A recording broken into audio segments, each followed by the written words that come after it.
Bien, buenos días. La primera presentación del Dr. Hamid, quien hizo una magnífica presentación ayer del viaje de los glóbulos rojos, hablar de la innovación disruptiva y el futuro del control de lesiones. Doctor. No me había dado cuenta que había uno ahí. Secretario.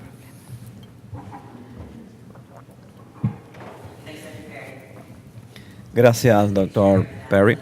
Esto es una ambulancia del Hospital General de Vancouver. No es una foto actual, pero esto es una demostración de cómo han cambiado las cosas con el tiempo.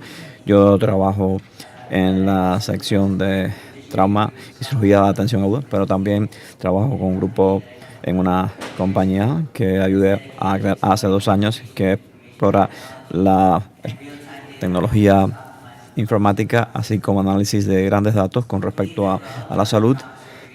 Yo creo que estamos en la cirugía traumática por nuestra fascinación con la anatomía y la fisiología y por la gran oportunidad de restablecer las funciones y también por la admiración por la determinación de nuestros pacientes.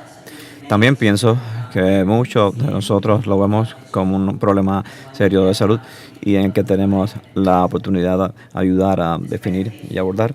Esta presentación es la historia de los sistemas de trauma y su desarrollo en Norteamérica y el mundo y cómo las tecnologías móviles pueden transformar estos sistemas de trauma. La historia comienza en los 60 en una zona de urbanización y desarrollo industrial y de urbanización donde aumentó el tráfico en las carreteras con desigualdad de ingresos, como pasa en muchas ciudades en Norteamérica y el mundo. Estas ciudades vieron volúmenes sin precedentes en el aumento de accidentes, con aumento en las tasas de homicidio, mucho más por encima de la tasa nacional. En esos días nadie en la salud pública veía esta epidemia avanzando como un problema serio de salud. Pero la publicación de la tasa de muertes accidentales e incapacidad en el 66 marcó un punto de viraje.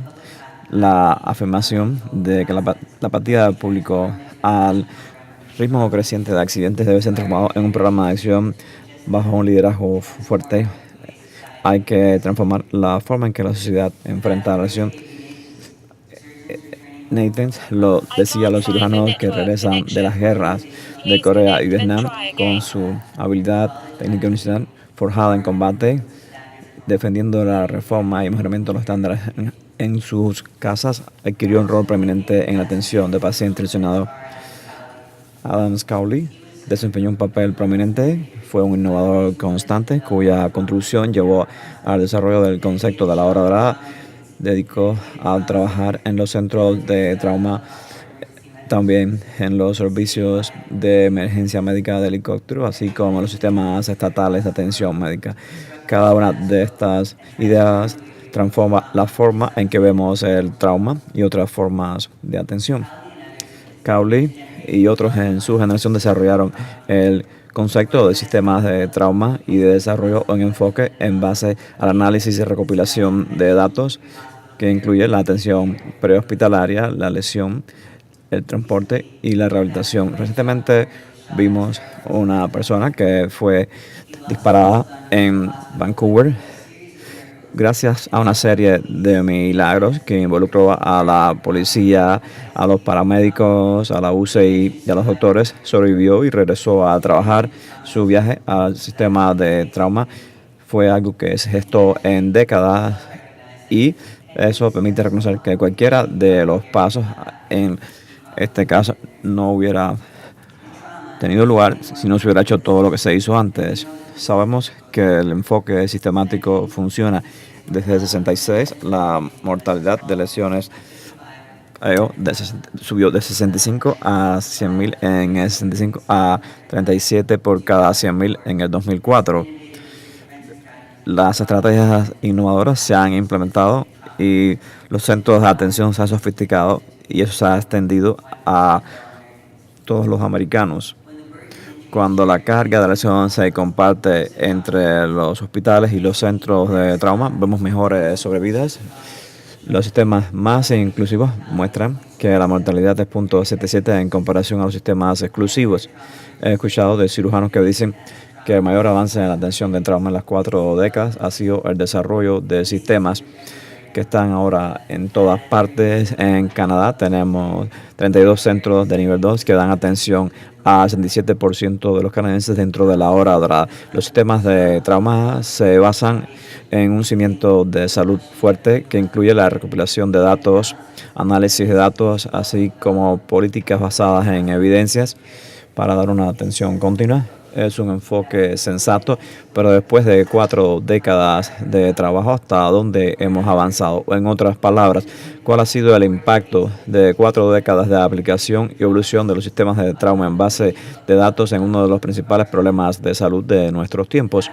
El hecho es que a pesar de todos estos avances, el trauma es la causa número 1 de pérdidas de vidas humanas. Cada vez que alguien tiene una lesión que ocurre 200 veces cada minuto, nuestro sistema de salud tiene la oportunidad de hacer algo grande, de restablecer el potencial humano. Las personas en países de bajos y medianos ingresos tienen una carga importante de estas lesiones. 89% de las muertes ocurren en estos países. Las lesiones constituyen el 20% de muertes en los países de bajos ingresos y solo 6 en los altos ingresos. Eso es especialmente malo en África, donde esto es la segunda causa de incapacidad y muerte. E incluso en nuestros sistemas de salud, el impacto de la pobreza, la ubicación geográfica y la educación también tiene un impacto. A pesar de todo el avance en los sistemas de trauma, toda la información que hemos escuchado aquí en esta conferencia hace que Baltimore llegue a un punto de homicidio similar de otros países. ¿Cómo hacer entonces que este proceso sea mejor? Como mencionó ayer el doctor Ferrada, el control de las lesiones es una de las mayores oportunidades en la salud mundial. Hacer que los beneficios actuales sean más universales nos permite salvar casi 2 millones de vidas al año en todo el mundo. Eso es expandiendo lo que ya sabemos y eso tendría un impacto grandísimo en una pandemia global. La pregunta es, ¿cómo buscamos esta oportunidad? ¿Cómo extendemos el alcance y optimizamos los sistemas de atención de trauma? La respuesta está en los datos. Los datos de registro de trauma incluyen por muchas décadas todos estos sistemas de riesgo y riesgo de lesiones y utilizan estos datos para establecer los puntos más difíciles de la ciudad. Hemos mapeado de manera nacional y hemos identificado las poblaciones vulnerables con la esperanza de aplicar estas estrategias de prevención. Pero una de las oportunidades más emocionantes para entender la importancia de los datos en la evolución de estos sistemas surgió aquí. Debo mencionar que Andy Nichols, trabajamos con ellos en la última década en Sudáfrica. Solo un grupo de los países de bajos y medios ingresos tienen acceso a los datos y eso es un punto importante, limitante en la evolución de los sistemas de trauma. Sin embargo, los registros de trauma son factibles y pueden desempeñar un papel importante en el desarrollo de sistemas globales. El mundo está empezando a crear registros de trauma, como ven en estas cifras. En el 2005, conjuntamente con los sistemas de trauma que estábamos estableciendo en Canadá, comenzamos a establecer un registro de trauma en la Ciudad del Cabo, uno de los centros más ocupados del mundo, desarrollando un enfoque para el control de lesiones. Así es como se veía su recopilación de datos a principios del 2000, cuando lo visitamos Chad y yo. El primer paso fue crear una base en la nota de ingreso que podría ser utilizada como los autores como parte de la documentación estándar del proceso, así como para recopilar puntos para mejorar y hacerlo a propósito de las lesiones. Desarrollamos un registro de admisión de trauma para la impresión de muchos de los clínicos, que de ahí eso se mostraba de dónde venían las lesiones. Cuando salió el iPad, cambió todo el juego. Nos dimos cuenta que los doctores podían ingresar de manera instantánea sus notas en el iPad y en tiempo real tener este registro con datos de las notas de admisión y de las notas de egreso. En las pruebas preliminares en los centros de Ciudad del Cabo, vimos que la recopilación de datos en los sistemas móviles era rápida, completa y se asociaba con un alto nivel de satisfacción del usuario.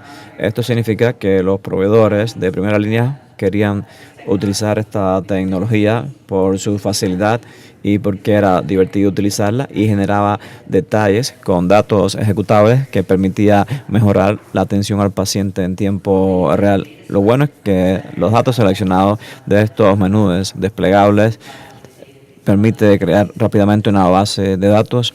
Sé que no pueden ver, pero tienen la percepción que los datos están bastante limpios y listos para ser analizados en tiempo real.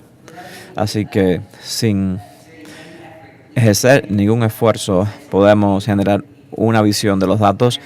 Por ejemplo, cuando llega el paciente, quién es que llega y de qué barrio proviene y cómo funciona el sistema. De la noche a la mañana, en marzo 2014, ayudamos al doctor Nicol y su grupo de Ciudad del Cabo a pasar de un entorno hostil a los datos a un entorno muy fuerte en el uso de datos, y comenzaron a utilizar también los datos. Richard Spence, uno de los residentes de la Ciudad del Cabo, dedicó su investigación a ver los datos generados en tiempo real por el sistema y desarrolló formas de predecir la mortalidad utilizando el puntaje de seguridad y de trauma.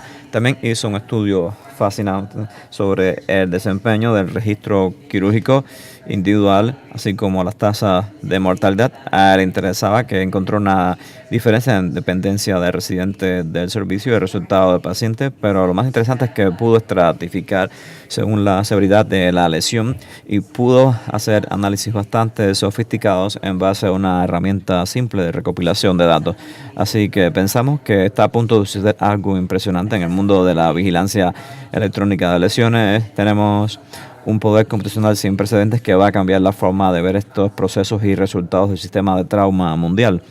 Lo que descubrimos en Ciudad del Cabo es que fácilmente podemos recopilar datos mundiales en tiempo real y poblarlos y hacer registros electrónicos, pero debido al trabajo de Richard Spence, incluso en estos entornos ricos en datos, la posibilidad de mejorar la atención significa algo difícil de lograr. Lograr cerrar esa brecha es otra cosa en conjunto. La interrogante es de cómo sacar lo más del tiempo en tiempo real de estos datos. Es lo que hace pertinente el sistema de Ciudad del Cabo y el sistema global para todos nosotros. Así que decidimos crear una versión norteamericana de este sistema de registro electrónico, el TE6, para atención de trauma en las primeras 6 horas, e invertimos para tratar de obtener recursos para el desarrollo de un software. La idea es que si podemos utilizar dispositivos móviles electrónicos para recopilar datos de alta definición en el punto de atención, podemos generar muchos tipos de información sobre el paciente críticamente lesionado. Así funciona el sistema ahora de que hemos tratado de controlar todo el potencial de los dispositivos móviles. Así que en la bahía de trauma, los doctores y enfermeras que ingresan los datos en sus iPads, que a su vez van a poblar la base de datos, y eso ellos pueden visualizar, en este caso en la pantalla, cada uno de los miembros la información. Elementos datos se envían también a paneles, así que cada bahía de trauma está equipada con un panel en tiempo real que ingresa la información de la anatomía, la fisiología de la lesión, y luego los datos se envían a la nube, donde tenemos herramientas de análisis más sofisticadas que puede también poblar los registros de salud hospitalario. Así que pasamos de la recopilación de datos a controlar los datos en tiempo real, y pensamos que hay varias jerarquías de usuarios que se benefician de estos datos, que van desde los pacientes hasta los clínicos, hasta la forma en que se opera en los servicios o los hospitales administran sus costos y presupuestos, en la investigación y también en los registros públicos de salud. Y cuando tenemos datos de alta resolución, se pueden mapear en diferentes formas para crear herramientas visuales que pueden generar información que de otra manera no existiría. A propósito, estos son los fanáticos del fútbol en Londres. No tiene nada que ver con el trauma, pero es una forma de cómo se pueden proyectar visualmente los datos. En esta era de datos vemos cada vez más datos fisiológicos muestrados en tiempo real. Tenemos que tratar un alto volumen de datos, una alta velocidad, una variedad de recursos y garantizar que los datos sean veraces y de alta calidad. Y esto es un desafío de los grandes datos que tenemos actualmente.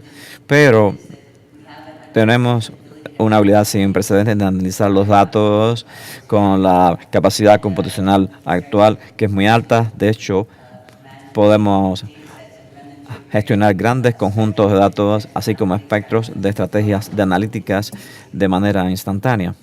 Entonces, dos ejemplos de cómo los datos se pueden utilizar en tiempo real para la gestión del trauma en los pacientes y más allá. El sistema existente puede reconocer patrones clínicos y puede generar guías y listas para la gestión. Estamos trabajando con un grupo en San Francisco, en el área de la Bahía, para ver cómo los datos en el punto de atención permiten establecer herramientas analíticas de predicción y proyectar cómo se espera que los pacientes evolucionen o la necesidad de intervención con una transfusión, cirugía, o dar a los clínicos información respecto a cuál sería la disposición. Y estamos generando bastante predicciones sofisticadas utilizando estos datos en tiempo real. Ahora estamos moviéndonos hacia la medicina de precisión, donde estamos respondiendo a necesidades e indicadores anatómicos y fisiológicos únicos de cada paciente para mapear la evolución del paciente. Esto es un término que se utilizaba en el cáncer, la medicina de precisión, en la oncología, pero pienso que tiene implicaciones definitivas para el trauma también. Los servicios de trauma se pueden beneficiar de estos reportes en tiempo real de indicadores claves, como lo hace la Sociedad Americana de Oncología en sus programas. El trabajo en equipo puede mejorar con el mejor intercambio y transmisión de la información a través de estos paneles que permiten establecer una jerarquía en la parte del trauma. Aquí tenemos un ejemplo de cómo los datos de la base de datos se pueden visualizar en tiempo real. Esto es un gráfico en el que estamos trabajando actualmente, y esto es una maqueta de cómo se ve en tiempo real la dinámica de la predicción para la necesidad de intervención clínica, en este caso utilizando un puntaje de impacto para pronosticar la probabilidad de una transfusión masiva. En este caso, estos son datos que se despliegan y un panel en la bahía de trauma. Cuando uno agrega las líneas de tiempo para pacientes individuales en grupos de pacientes, puede ver oportunidades de mejoramiento en el sistema, integrando los datos con programas establecidos, y los programas de mejoramiento de calidad pueden traer más centros de trauma a este programa de mejoramiento de calidad. Y finalmente, el costo de monitoreo, podemos vincular esto al costo y comenzar a entender el verdadero costo de la atención de la salud pública. Entonces, para terminar con una nota sobre las tecnologías desestabilizadoras, las verdaderas tecnologías desestabilizadoras, ya sea en la industria de la computación automotriz o de salud pública, no viene de las grandes compañías o las grandes instituciones, sino de un garaje o de un individuo o un practicante que está en la línea del frente. Y las verdaderas tecnologías desestabilizadoras hacen las cosas caras más baratas, y lo que era exclusivo más inclusivo y más general. Este es un ejemplo de una industria que se está transformando por una empresa disruptiva. La innovación desestabilizadora, para citar a Christensen, es una innovación que hace las cosas más sencillas y más asequibles, y la tecnología es una forma de combinar los insumos materiales, componentes, información, trabajo y energía en productos de mayor valor. Yo pienso que los sistemas de trauma han avanzado mucho desde los 60 y ciertamente han hecho que sea mejor la salud y la sociedad más segura, y con su información ahora determinada por estos datos de alta definición y resolución, estos sistemas están destinados a desestabilizar el mundo de la atención médica, y esperamos materializar algunas de las ideas de los fundadores iniciales de los sistemas de trauma, según lo que ellos propusieron. Muchas gracias por su atención.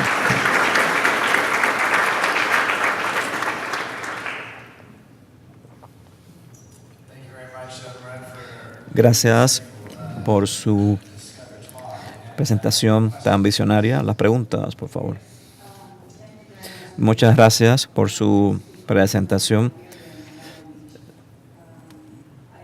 Quisiera saber cómo han abordado los desafíos para la seguridad en general, todos estos datos. ¿Cómo es que van a proteger esos datos de los hackers y de su mal uso? Y también la percepción del público para el uso de estos datos. ¿Están incluyendo evaluaciones generadas por los clientes del desempeño en los centros de trauma? Los hospitales están exponiendo ahora sus datos al público, y eso es muy importante a la hora de generar dólares para los hospitales.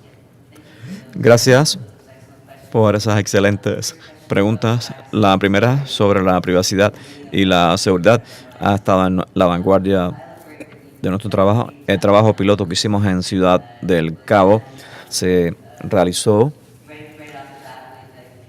con una atención exhaustiva a la seguridad y al cumplimiento al respecto. Ahora tenemos 20,000 pacientes en la base de datos, pero ¿dónde deberían estar esos datos cuando empezamos? ¿En un hospital individual detrás de los cortafuegos, o debería combinarse con los datos de otros centros? Mientras más datos tengamos, en este caso llegamos a 10 o 20 millones de pacientes, podemos comenzar a generar información más precisa de la atención del trauma, y ese es un tema que todavía no hemos solucionado.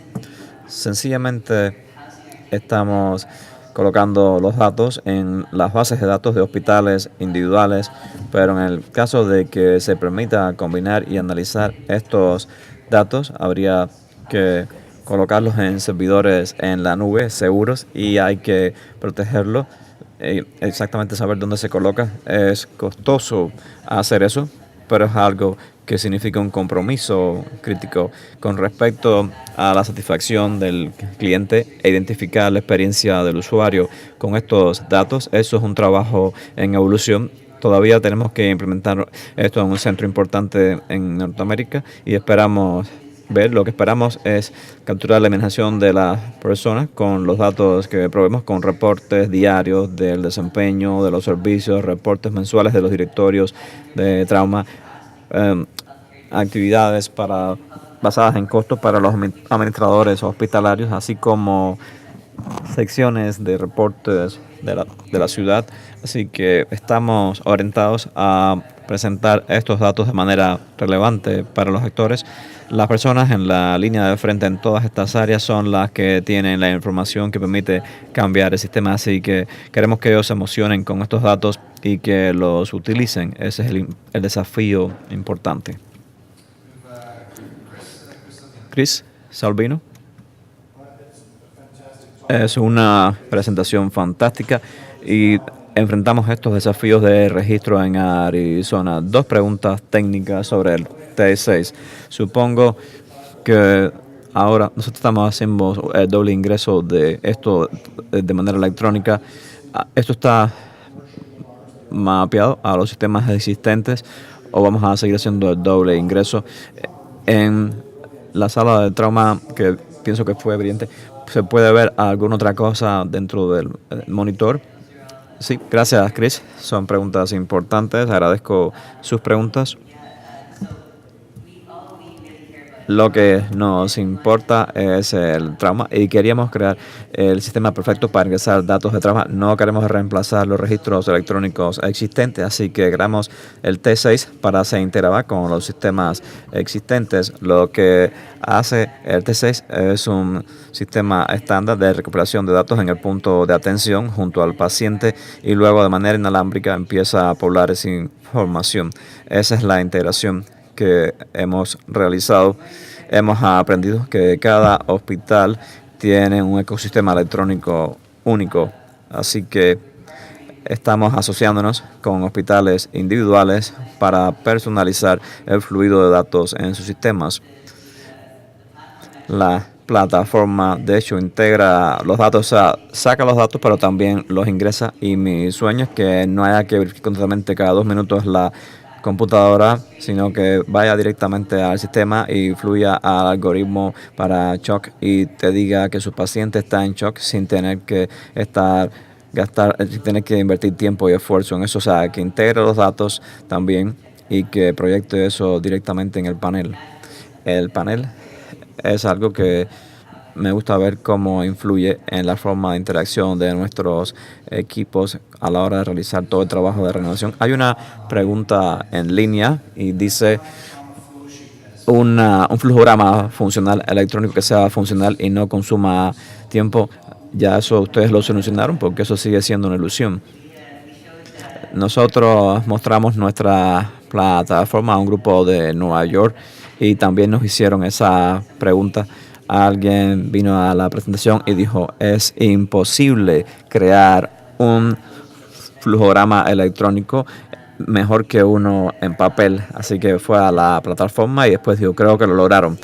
El secreto fue no intentar recrear